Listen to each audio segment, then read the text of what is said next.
सत्संग में जाने का अर्थ कोई ये थोड़ा ही है कि सत्संग में पहुंचने से आपके घर की गरीबी दूर हो जाएगी, या सत्संग में पहुंचने से आपके बेटे बेटी की सरकारी नौकरी लग जाएगी, या फिर सत्संग में पहुंचने से आपकी बीमारियां ठीक हो जाएगी, आपके घर में जो कलह कलेश रहता है वो दूर हो जाएगा। सत्संग में जाने का अर्थ ये बिल्कुल भी नहीं है, या सत्संग में जाने का फल ये बिल्कुल भी नहीं है। ये सब तो लुभाव में मिल जाता है। सत्संग में तो आप जाते हैं भगवत प्राप्ति के लिए, और उसके बाद में धीरे धीरे भगवत स्वरूप हो जाने की तरफ अग्रसर हो जाने के लिए। सत्संग जीवन जीने का ढंग सिखाता है। सत्संग में पहुंचकर हमें अपने अंदर झांकने की कला आती है। हम ये सीखते हैं कि अपने अंदर कैसे झांके।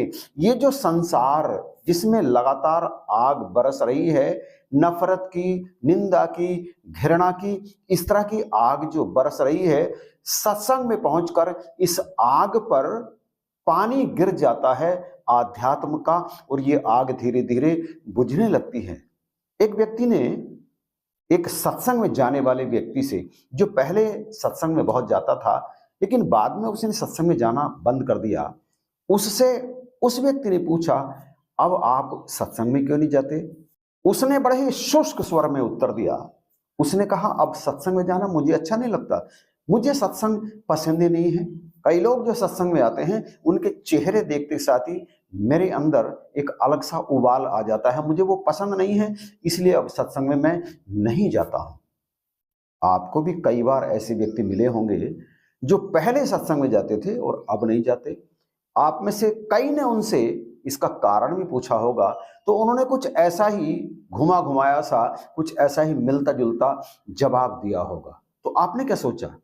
आप समझ लीजिए इस बात को कि वो व्यक्ति जो पहले सत्संग में जाते थे और अब सत्संग में नहीं जाते हैं, अब उन्हें सत्संग पसंद नहीं है, अब उन्हें सत्संग अच्छा नहीं लगता, इसका अर्थ यह है कि वो पहले भी कभी सत्संग में गए ही नहीं।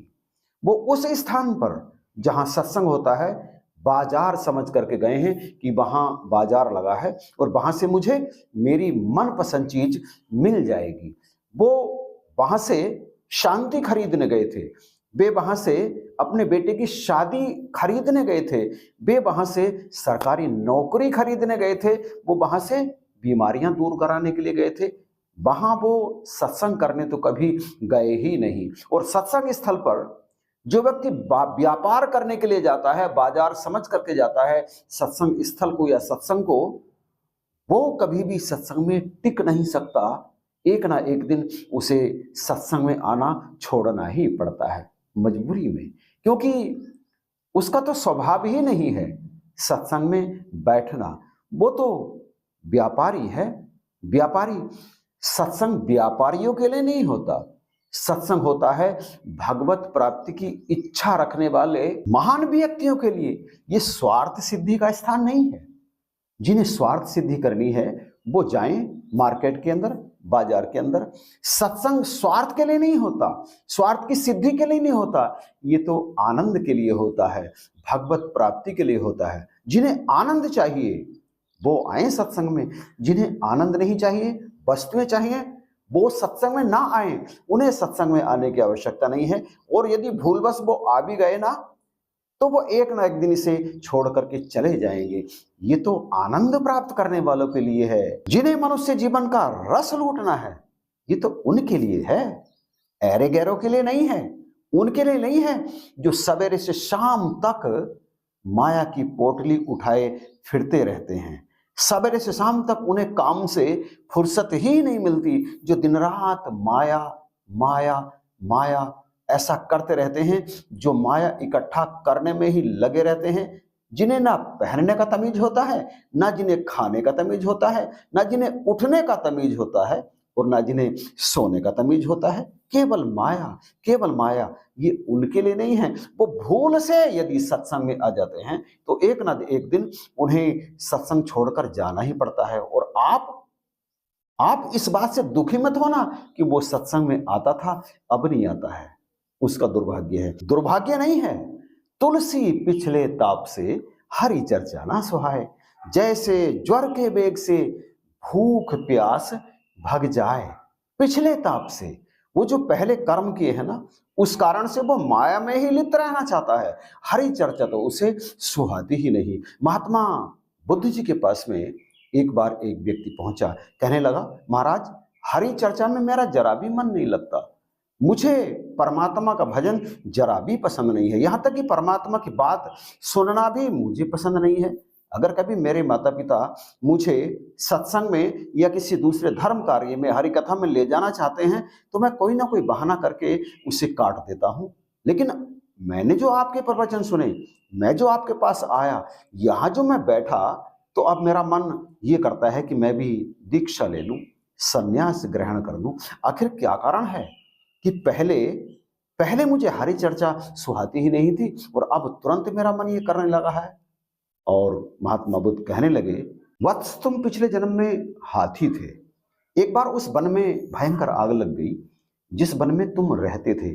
आग जल रही थी और आप उस आग से बच करके भाग रहे थे। बहुत देर तक भागने के बाद जब तुम थक गए तो एक पेड़ के नीचे खड़े हो गए और तुमने महसूस किया कि तुम्हारे एक अगले पैर में कांटा चुभा हुआ है जो आपको दर्द कर रहा है। आपने अपना पैर ऊपर उठाया और उसी क्षण एक खरगोश आपके पैर के नीचे आकर के बैठ गया।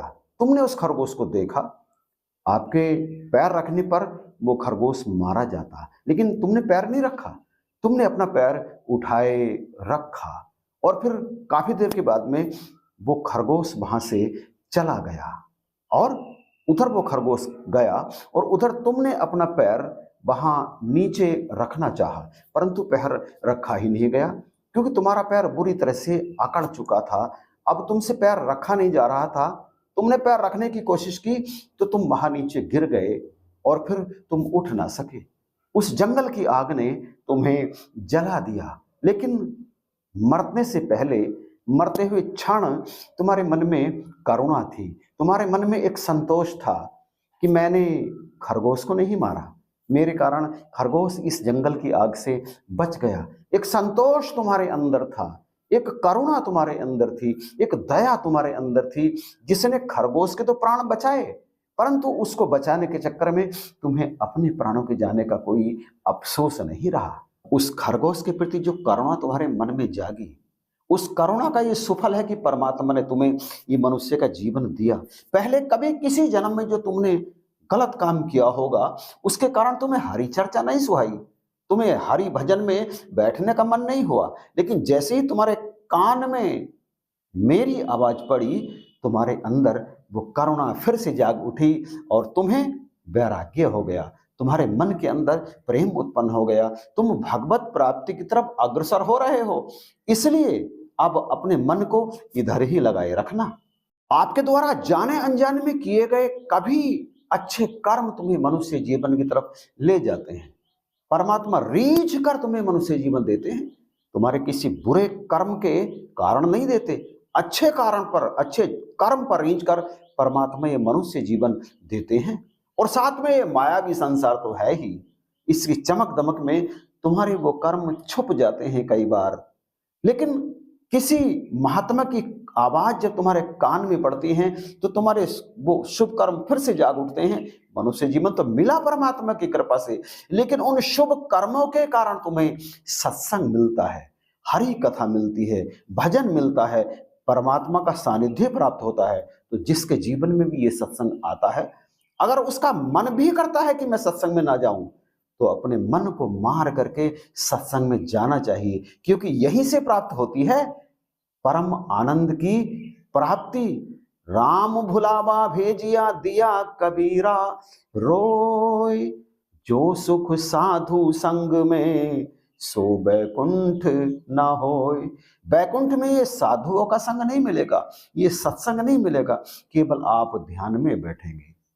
और इसीलिए कबीर साहब जी ने ये लाइन कही। तो अपने इस बेशकीमती मनुष्य जीवन को, यद्यपि माया भी जरूरी है, लेकिन कितनी जरूरी है ये विचार आपको करना है। तुलना करनी है कि भगवत भजन आवश्यक है या फिर माया। जरूरी तो दोनों है, लेकिन अधिक महत्वपूर्ण कौन है? माया क्या जीवन के बाद में भी रहेगी? नहीं रहेगी ना। और भगवत भजन ये ब्रह्म ज्ञान की प्राप्ति, ये ब्रह्म ज्ञान, ये तो जिंदगी के साथ भी है और जिंदगी के बाद भी है। तो जो इसे छोड़ देते हैं या जिनसे ये छूट जाता है वो अभागे ही हैं। उनके जैसा दुर्भागी मैं किसी को नहीं समझता। ये मेरी पर्सनल ओपिनियन है। तो आप जुड़े रहना। ये जीवन बहुत ही मुश्किल है, कांटों से भरा रास्ता है इस जीवन का। इस जीवन में गुरु जिनके पास हैं उनका जीवन सरल हो जाता है, क्योंकि बिन गुरु भवनिधि तरई ना कोई, जो बिरंच शंकर सम होई। वीडियो आपने धैर्य के साथ देखा, इसके लिए आपका बहुत बहुत धन्यवाद। चैनल पर यदि आप नए आए हैं तो प्लीज आप इसे सब्सक्राइब कर लीजिएगा, और यदि ये वीडियो आपको पसंद आया है तो लाइक करके इसे शेयर जरूर कीजिएगा। इसी के साथ आप सबको प्रेम सहित धन्यवाद।